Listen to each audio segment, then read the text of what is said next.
Good evening, नमस्कार, बहुत बहुत स्वागत है। मैं हूं अमित सिंह, आप देख रहे हैं इंडिया न्यूज वॉर स्पेशल में। आज JF-17 की बात करने वाले हैं। जी हां, पाकिस्तान का दावा है कि उसने रक्षा क्षेत्र में बड़ा हाथ मारा है।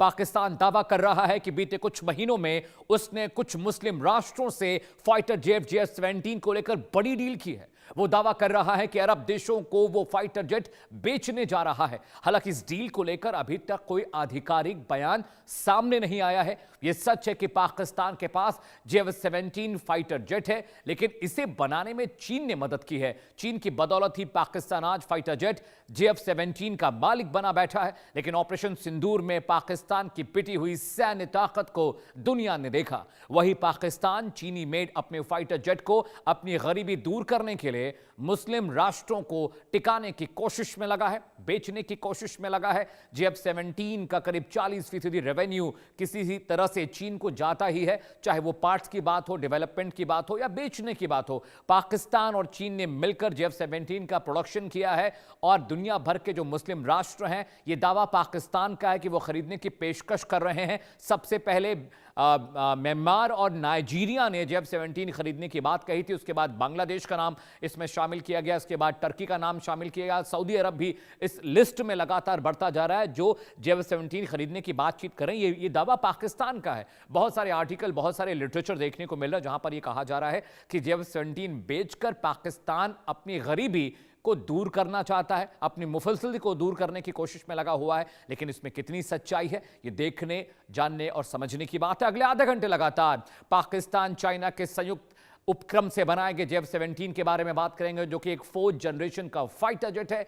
तेजस के मुकाबले ये कितना तेज, कितना मुफीद, कितने रिफ्लेक्सेस इसके अच्छे हैं। राफेल से भी तुलना करेंगे। राफेल के मुकाबले JF-17 कहां टिकता है, कहां ठहरता है। राफेल एक 5th जनरेशन का फाइटर जेट है। इसकी अगर एरोडायनेमिक्स की बात करें, इसकी टॉप स्पीड की बात करें, तो इसका क्लाइंबिंग रेशियो पर सेकंड 300 मीटर का है, यानी 1 मिनट के भीतर 18,000 फीट की ऊंचाई पर पहुंच जाता है। तो क्या JF-17 करे उतनी ताकत, उतना मादा है। वो एक 4th जनरेशन का फाइटर जेट है, सिंगल सीटर है। तेजस की बात करें, तेजस के मुकाबले वो कितना ताकतवर है, क्योंकि तेजस के पास जनरल इलेक्ट्रिक का मोटर लगा हुआ है, ये डबल सीटर है। और अगर परफॉर्मेंस की बात करें तो JF-17 कई बार हादसों का शिकार हुआ, लेकिन तेजस को लेकर सिर्फ एक बार ऐसा हुआ है कि एक बार हादसा हुआ और जो पायलट था वो बच गया। हालांकि आपको बताएं कि दुबई में एयर शो के अंदर भी तेजस क्रैश हुआ था। वहां पर क्या दिक्कतें, क्या परेशानियां, इसे लेकर जानकारी साझा नहीं की थी एयरफोर्स ने। लेकिन बड़ा सवाल यह है कि JF-17 को बेचकर, जिसे थंडर भी कहते हैं, इसको बेचकर क्या पाकिस्तान की मुफलसी गरीबी दूर होने वाली है, और क्या सच में मुस्लिम राष्ट्र इसे खरीदना चाहते हैं? तस्वीरें हम पीछे आपको दिखा रहे हैं।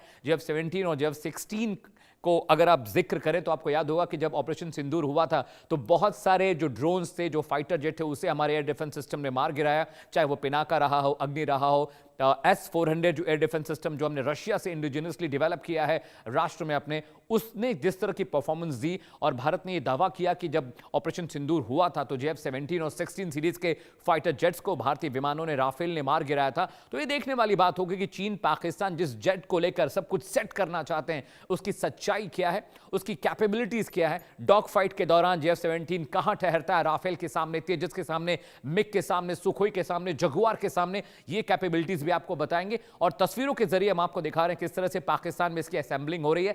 चाइना के साझा उपक्रम CAC ने इसे बनाया है और पाकिस्तान के डिफेंस सिस्टम ने इसे डेवलप किया है। अब देखने वाली बात यह है कि जो तस्वीरें आप मेरे पीछे देख रहे हैं, ये JF-17 की जो असेंबली लाइन है पेशावर में, रावलपिंडी में, वहां की तस्वीरें भी हम आपको दिखा रहे हैं। और चाइना से पूरे इक्विपमेंट इंपोर्ट होते हैं, टेक्नोलॉजी इंपोर्ट की जाती है। और जब पाकिस्तान इसे किसी मुस्लिम राष्ट्र को बेचेगा तो समझिए 40 से 50% की जो रॉयल्टी है, जो कमाई है, वो चीन को भी जाएगी। ग्राफिक के जरिए आपको एक एक चीज समझाने और बताने की कोशिश करेंगे बहुत बारीकी से कि आने वाले वक्त में किस तरह से JF-17 क्या पाकिस्तान का बेड़ा पार लगाएगा, क्या पाकिस्तान की गरीबी दूर करेगा। और जिस तरह का नैरेटिव पाकिस्तान में चल रहा है, एक खास तर्ज पर सोशल मीडिया पर और डिफेंस की वेबसाइट्स पर JF-17 के बारे में बेतहाशा लिखा जा रहा है, तो क्या वो सच है या सिर्फ एक PR प्रैक्टिस हो रही है जिसके लिए पाकिस्तान ने बहुत पैसे खिलाए हैं कुछ पत्रकारों को, कुछ राइटर्स को, कुछ डिफेंस लिटरेचर लिखने वालों को, जिसके जरिए वो लगातार JF-17 के बारे में लिख रहे हैं और पूरी दुनिया में ये खबरें वायरल हो रही हैं। और कहा जा रहा है कि पाकिस्तान अब दुनिया भर के जो मुस्लिम राष्ट्र हैं उनको बेचने की कोशिश में है। वजह यह भी है कि पश्चिमी मुल्कों के मुकाबले JF-17 सस्ता भी है, यानी फ्रांस, ब्रिटेन और अगर रशिया और अमेरिका के फाइटर जेट्स की बात करें तो उनके मुकाबले ये बहुत सस्ता है। और इसीलिए जो मुस्लिम राष्ट्र हैं, चाहे सऊदी अरेबिया, चाहे UAE हो, चाहे कतर हो, जॉर्डन हो, चाहे कुवैत हो, चाहे बांग्लादेश हो, म्यांमार हो, नाइजीरिया हो, ये तमाम मुल्क इसे खरीदना चाहते हैं।